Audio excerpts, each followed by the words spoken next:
성경 일독을 위해서 오늘 우리 함께 읽어나갈 하나님 말씀은 잠언 9장부터 12장까지의 말씀입니다. 잠언은 지혜의 말씀인데 그 지혜가 무엇인지를 오늘 분명하게 성경은 말씀해 주십니다. 9장 10절의 말씀 보시면 주님을 경외하는 것이 지혜의 근본이요 거룩하신 이를 아는 것이 슬기의 근본이다. 아멘. 주님을 경외하는 것이 지혜의 근본이고 거룩하신 이를 아는 것이 슬기의 근본입니다. 오늘처럼 이렇게 예배의 자리에 나와서 하나님을 경외하는 마음으로 예배 드리는 것이 가장 지혜로운 인생입니다. 하나님을 제대로 알면요, 악한 자리, 죄의 자리, 사망의 자리에 갈 수가 없어요. 우리의 선한 양심이 우리를 붙잡고 성령께서 우리를 막으시기 때문에 주님을 제대로 안다면 우리는 가장 안전하고도 가장 지혜로운 삶을 살아가게 될 것입니다. 구체적으로 지혜에 대해서 오늘 많이 나오게 되는데요. 10장의 4절 말씀 우리 같이 한번 읽어보겠습니다. 손이 게으른 사람은 가난하게 되고 손이 부지런한 사람은 부유하게 된다. 게으르지 말고 부지런하라 라는 말씀입니다. 우리가 하나님을 믿는다고 해서 하나님이 다 하시겠지, 나는 그냥 아무것도 안 하고 가만히 있으면 하나님이 다 해주신다라고 말씀하고 있지 않습니다. 믿는 이들은 하나님께 맡길 부분을 맡기지만 우리에게 주신 삶의 자리에서 성실하게 그 맡겨진 삶을 살아가야 합니다. 그 가운데 주님께서 우리의 삶을 도우시고 인도하십니다. 또 일상적인 것만이 아니라 영적으로도 그대로 적용해 볼 수 있습니다. 왜 나의 신앙은 늘 그 자리에 있을까? 왜 내 신앙은 침체되어 있을까? 라고 생각만 하고 이 신앙을 주님 앞에 좀 더 건강하게 하기 위하여 부지런한 노력을 하지 않는다면 오늘 말씀과 똑같이 그 신앙은 더 가난해지고 하나님 앞에 열심으로 내가 어떻게든 주님의 말씀을 듣기 위하여 은혜의 자리에 나아가기 위하여 오늘처럼 내 잠을 줄여가며 내 삶을 절제해가며 주님 앞에 나올 때에 하나님 앞에서 우리는 영혼의 부유함을 누리게 될 것입니다. 영적으로 육적으로 부지런하여 부유함을 누리시기 바랍니다. 잠언의 특징 중에 한 가지는 언어 생활에 대해서 많이 말씀하신다는 것입니다. 11절 말씀, 10장 11절 말씀 보시면 의인의 입은 생명의 샘이지만 악인의 입은 독을 머금고 있다 라고 말씀하시고요. 우리 19절은 같이 읽어보겠습니다. 말이 많으면 허물을 면하기 어려우나 입을 조심하는 사람은 지혜가 있다. 아멘. 성경이 말하는 의인은 의로운 행동을 하는 사람이 의인이 아니라요, 하나님과 올바른 관계에 있는 사람이 의인입니다. 하나님과 올바른 관계에 있으면 그의 입은 생명샘이 될 수밖에 없어요. 하나님과 올바른 관계에 있는데 입에서는 독을 내뿜을 수는 없습니다. 우리가 영적으로 주님과 온전하게 있는가를 알 수 있는 또 한 가지 방법이 있다면 나의 언어 생활이 과연 생명의 샘인가?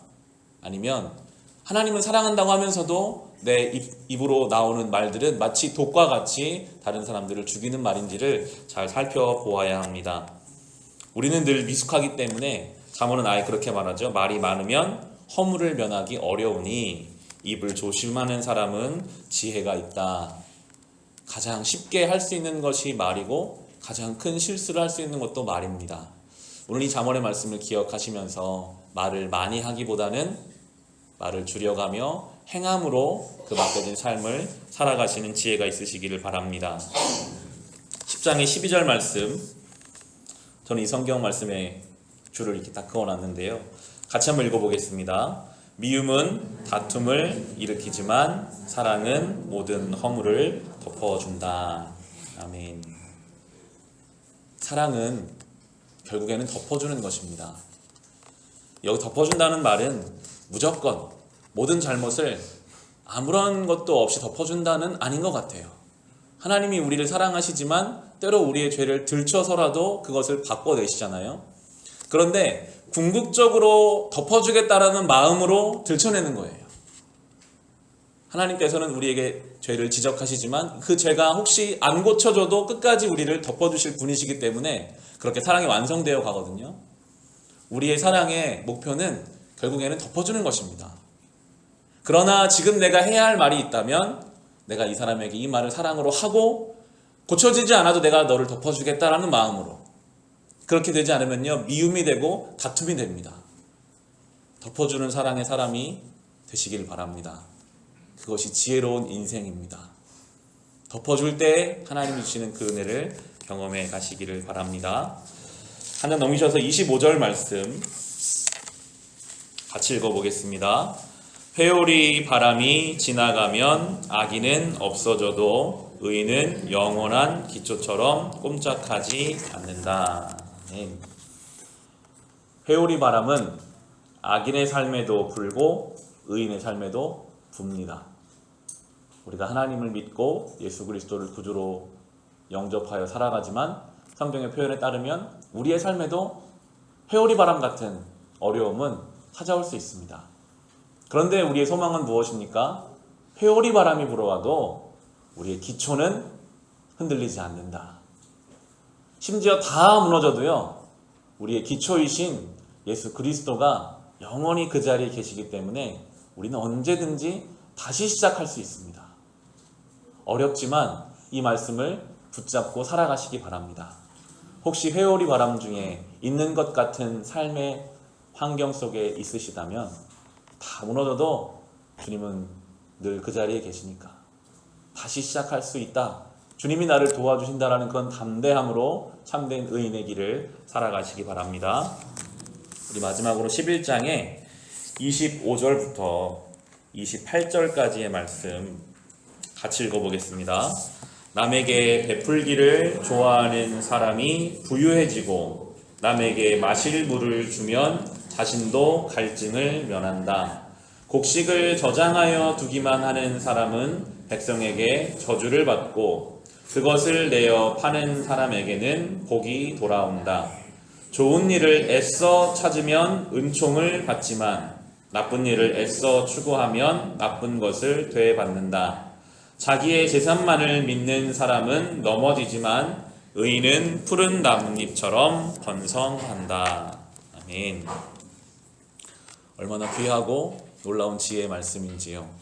베풀기를 좋아하는 사람을 하나님이 부유하게 하실 것이다. 남에게 마실 물을 주면 자신의 갈증도 면하게 하실 것이다. 베푸는 지혜를 가지고 살아가시기 바랍니다. 베푸는 자에게 하나님의 은혜와 복이 있습니다.